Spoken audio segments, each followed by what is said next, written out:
Dateline, the Marvel Cinematic Universe. A world like ours, but not exactly. A nudge here, a nearly omnipotent alien species there, and we end up with a world that has Ben & Jerry's and superheroes. Hey, there's a lot to living in the Marvel Cinematic Universe. Your car can end up used as a weapon. You're minding your own business and half your family turns to dust only to reappear 5 years later just as suddenly. And you're pretty sure at some point in the 90s aliens bombarded Louisiana, but no one talks about it. Oh, and Thor is real and hangs out with a super soldier that helped to win World War II and then took an ice nap for 70 years. Just what does history look like in the MCU?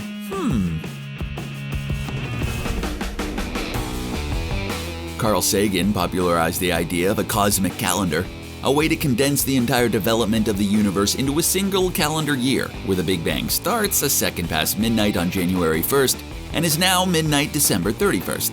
What Carl Sagan didn't have, though, was the sorcerer and a librarian at the Sanctum Sanctorum, Wong. The unflappable wizard with a taste for tuna melts, and not having pockets, could have filled in some important details about that moment of creation.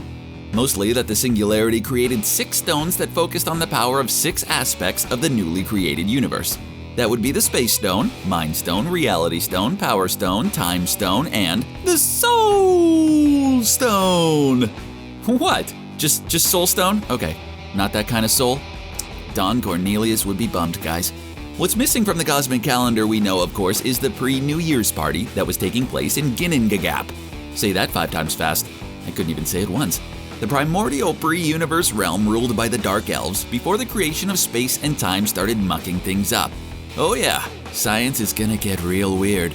The spring of the cosmic calendar was pretty crowded. This is when the elders of the universe first emerged, or at least the species they survived. Those elders had a front row seat to the universe first in a long series of galactic-sized jerks, the Celestials. The Celestials were the first to work out that the stones, collectively called the Infinity Stones, were more than just a fashion accessory, but a powerful tool for oppressing other young civilizations. Not being a fan of having giant ancient beings subjugating anyone, a group got together and tried to harness the power of the Power Stone, only to have it destroy them in the process. At that point, it's decided to tuck away those stones, just in case anyone gets half-formed ideas about how to use them to save the universe from itself. You know, a plan that worked out for a few million years.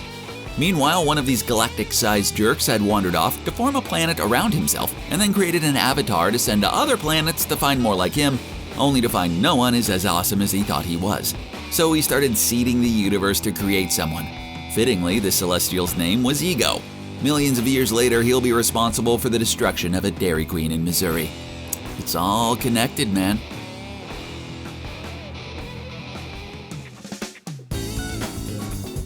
Somewhere in all this mess, a seemingly unimportant little solar system with its one little planet capable of supporting life will form and become the most important planet in the universe. Just you wait, I'm calling it. To get that ball rolling, the third rough from the sun called Earth will get hit by an asteroid filled with vibranium. What can vibranium do? What can't it do? Eventually, 5 tribes will congregate around that asteroid in Africa, forming what will be called Wakanda. 4 out of the 5 will be brought together after years of feuding when the panther god Bast hips Bashenga to the heart-shaped herb that gives the person who consumes it heightened powers. The 5th tribe, the Jabari tribe, slips off to the mountains instead of submitting to the rule of whoever eats glowing vegetables. In what seems like a good idea at the time, the newly almost unified Wakanda decides to keep their advanced nature a total secret in a move that surely won't come back to haunt them. This is just the first in a series of things and people crashing into the poor young planet, just trying to form sustainable life. A new group of galactic jerks, this time the Kree, arrive and start mucking about with the human life there, creating a genetic strand that can be awakened through a process called teragenesis, giving them inhuman powers. An attempt to make a really powerful one to rule over the others goes predictably wrong, and he gets shunted off to another planet where he destroys 9 other civilizations. So good job there, guys. Keep it up. The Kree powers find that this is a bridge too far even for the Kree and close the project down. But the damage is done. Classic. Millions of years later, Inhumans will emerge, but only Agents of S.H.I.E.L.D. will ever talk about it. Also, at some point, a bunch of them will move to the moon, then back to the Earth, or they didn't. Time will tell. And as we'll learn, time is gonna get as weird as science. The original galactic jerks also show up on Earth to create their own superpowered beings out of the life forms, creating the Deviants, and then the Eternals to deal with the Deviants. Those heroes will go on to inspire legends and stories that English majors will have read about, like Gilgamesh. I'm telling you, it's all connected. Another alien spaceship crashes in what will be North America, this time the Gaborum royal family on board, but that will mostly just affect the Angelinos and their kids. All of this activity prompts someone named Agamotto to learn the mystic arts and form a group of sorcerers, figuring out that the universe isn't done mucking about with Earth and someone ought to be on Earth's side. He's pretty darn sure about his plan, mostly because he's got the time stone that he worked into a stylish piece of jewelry called the Eye of Agamotto. Those dark elves from before the Big Bang, yeah, they got their second chance at ruling this universe as well when a convergence of the 9 realms occurs. But the ruler of Asgard, Bor, defeats them and hides the reality stone they were using where surely no one will ever find it. Unless a physicist goes and sticks her hand between some hovering rocks, but really who would do that, you know? This wouldn't be the only time that the Dark Elves would have a go at our reality, and not the last time that the Asgardians would handle business on Earth. We thought those were legends, but now Thor, God of Thunder, is eating shawarma in New York City, so yeah. Bor's son Odin would face off against the Frost Giants in what will become modern Norway, giving the Nordic people a pretty impressive pantheon, and scoring an adopted son for Odin where he takes the Frost Giant King Laufey's abandoned child. Odin now doesn't just rule Asgard, but all of the 9 realms, thanks to his firstborn Hela. Unfortunately, when it came time to transition from conqueror to benevolent leader, Hela wasn't on board. She didn't get the memo, and she had to be confined to Hell, where Odin went on pretending none of that happened and started calling her little brother Thor his firstborn. Her attempt to break out would have devastated the Valkyrie, leaving Brunhilde as one of the sole survivors to mark time on planet Sakaar before stepping into a leadership position with the Asgardians moved to Earth. A berserker war will also result in someone losing a magic stick, but that also only happens on Agents of S.H.I.E.L.D. Connected, all connected. At some point, the Tesseract that contains the Space Stone is hidden in a Norwegian temple, where surely no one will ever find it, unless a German super soldier goes looking for it, but what are the odds that will ever happen? Out in space, the Kree pick fights with, well, everyone. Since the Empire is huge, these beef will eventually snowball into problems for the rest of the universe and Earth specifically. During all of this, a planet called Titan, not to be confused with the moon called Titan, the biggest space jerk of them all, Thanos, will come up with the universe's most terrifying and short-sighted plan to end resource scarcity.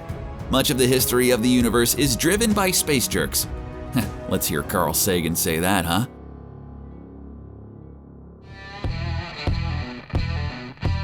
It's when we get to the 20th century that things really start kicking off for the Big Blue Marble as the epicenter of universe-wide events. A scientist named Erskine figures out a way to unlock human potential with a serum. Unfortunately, the first people he tests are the worst. A cult called Hydra that formed initially trying to get that super powerful inhuman that was exiled and wiped out 9 civilizations. So you know they're full of good ideas. The first recipient of Erskine's formula sure enough goes to Norway to pull out the Tesseract to give the other bad guys he's working for an edge in World War II. Erskine took a super soldier show on the road, heading to New York where he worked out the kinks in his super soldier serum just in time for Hydra to show back up and kill him. Pow pow! Since he was a little cautious after his first try, Erskine didn't write everything down and the super soldier program began and ended with Steve Rogers' Captain America. I'm kidding. From Celestials to Kree to Thunderbolt Ross, the history of Earth is just one misguided attempt to make super soldiers after another. The quest is going to get oh so much worse. For some reason, since there was only one super soldier, the army thought the best use was to put him in USO shows to sell war bonds until, while on tour for the troops, he led a raid to free captured Allied soldiers. From then on, Captain America put the super in soldier and helped the Allies win World War II, only to crash a plane into the Arctic to prevent his Hydra super soldier counterpart, the Red Skull, from releasing his Tesseract-derived tools of war. All of this super science shenanigans leads Howard Stark, the super genius that helped Erskine finish his formula, to create the Strategic Homeland Intervention Enforcement and Logistics Division, or, for short, SHIELD. It seems like a great idea, but then Stark and the US government invite former Hydra agents that in no way will go horribly wrong. We're not supposed to know about SHIELD, but for a secret organization, they do a lot of branding. So many logos. In the 80s, the Celestial Ego will get around to doing his seeding thing, both literally and figuratively, on Earth, with a nice woman named Brandy. She's a fine girl. Probably would be a good wife too, I heard. It goes great, except for that Dairy Queen eventually. And Ego and Brandy's offspring are picked up by, you guessed it, space jerks.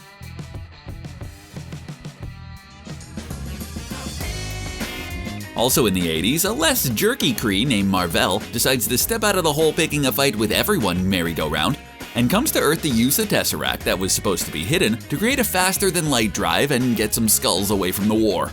Skrulls are an alien race who you would think are also space jerks who can shapeshift, who have been constantly at war with the Kree. The Skrulls aren't space jerks. What a twist! But instead, space refugees, for now. Regardless, the more committed space jerk Kree come to interrupt Mar-Vell's project, exploding it and in the process, giving a test pilot named Carol Danvers superpowers. Not that she remembers any of that until she ends up back on Earth in the mid-90s and finishes what Mar-Vell started. Since superhero ranks Cap out of Captain, she becomes Captain Marvel, but we won't hear about her again for a while. But also, for those in Louisiana that swear a bunch as spaceships tried to bomb the place, she's what stopped them. Apparently S.H.I.E.L.D. got good at covering stuff up by then. This inspires a S.H.I.E.L.D. agent named Fury to start a project to protect the planet should any more space jerks come along. Given that the universe is full of space jerks, it's not a bad plan. Meanwhile, other crazy science has been going on. A guy named Hank Pym figured out a way to shrink himself and his wife, and did missions for S.H.I.E.L.D. before his wife Janet shrank too small to get big again. And General Thaddeus Thunderbolt Ross pressured another scientist named Bruce Banner into doing another super soldier experiment on himself. It is super effective. Like, way too effective in fact. And turns the scientist into a giant rage machine with nearly unlimited strength. Fury's plan finally gets underway when Howard Stark's son Tony gets a twinge of conscience thanks to another scientist and a timely kidnapping, and creates the Iron Man suit, which results in him having to fight his mentor who modded his original Iron Man suit into the Ironmonger. Thunderbolt Ross's attempt to catch Banner and his inner beast after he went on the run resulted in a giant monster fight in Harlem. Despite all this, Ross becomes Secretary of State, even after he tried to nuke New York. Oh yeah, the government totally tried to nuke New York. Did we leave that out? Turns out Thor's adopted brother Loki tried to exile Thor to Earth and takes over Asgard, and when that didn't work out, he borrowed an Infinity Stone and an army from Thanos and invaded Earth. Fury activated his Special Avengers program of extraordinary beings to defend the Earth that included Thor, Iron Man, a freshly unfrozen Captain America, Bruce Banner's angrier half the Hulk, and a pair of super spies known as Hawkeye and Black Widow. The Avengers defend New York from Loki, his Chitauri army, and the nuclear missile that Ross sent, and the modern age of superheroes begins. Dun dun dun dun. While S.H.I.E.L.D. might have been good at covering up a space bombardment of Louisiana, it doesn't do such a good job at picking up the remnants of that invasion. Hydra, which is pretending to be S.H.I.E.L.D., gets the Mind Stone from Loki's scepter, and otherwise normal criminals get a hold of pieces of Chitauri tech.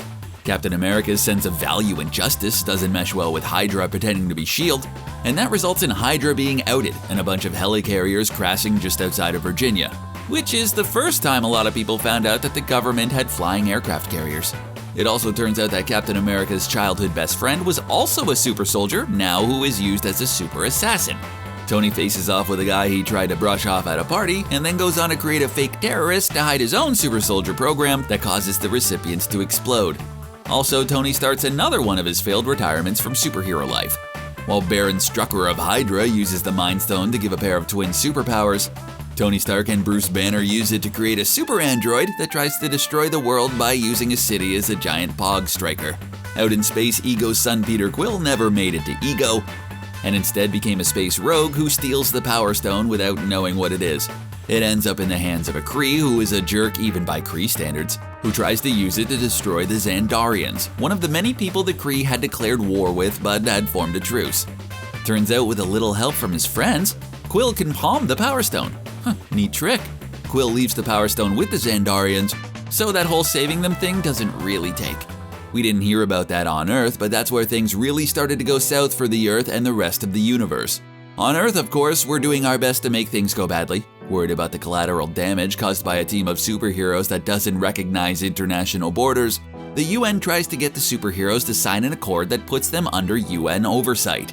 Turns out that Steve Rogers' bestie from the past assassinated Stark's parents, and a former Special Forces operative from the country Ultron wrecked found all that information out and used it to drive a wedge between the Avengers. After messing up an airport and kinda making the point for the Accords, the Avengers broke up. In the wake of that, Wakanda came out of the shadows, and Queens got its own friendly neighborhood superhero. Thor had been given a vision about the Infinity Stones and went looking for them, without telling anyone, in a plan that didn't work out all that great. But all of that was interrupted by his dad dying and unleashing his sister on the universe. In order to get rid of her, Thor and Loki had to destroy Asgard. They had planned on moving to Earth, but Thanos, he had other plans. Thanos decided to fast-track his terrible plan to half of all the universe in order to save on resources. To do this, he needed all 6 Infinity Stones, and as it turns out, Earth had 2 of them. One was embedded in the forehead of a super android that was built to beat the first super android, Fission. An attempt to hold Thanos off at Wakanda didn't work out, and Thanos was able to complete his deadly accessory, and he snapped out half of all life. When a second round with Thanos didn't work out, we were stuck at half for 5 years. Until the guy Hank Pym gave his shrinky suit to popped out of the quantum realm with a time-twisty plan. Time heist! Dipping into the past, the Avengers were able to secure their own Infinity Gauntlet, snapping everyone back. But it turns out, yes, time travel is possible, but also complicated. So it came with a Thanos from a different time, and all of Thanos' army fought every superhero Wong could find. Wong did not check for the ones that might, say, be more featured on a TV show than a movie. The process claimed Black Widow's life, and the snap that eliminated Thanos claimed Iron Man. Steve Rogers skipped through time for a well-deserved retirement. It seemed like a great time for Spider-Man, the hero from Queens, but it turns out his name is Peter Parker, and J. Jonah Jameson says he was behind those elemental attacks in Europe. If you believe that sort of thing.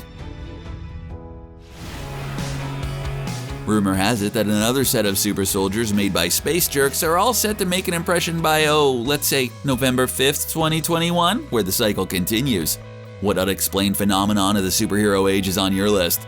Let us know in the comments, and while you're there, make sure to subscribe to CBR for the latest videos in your inbox.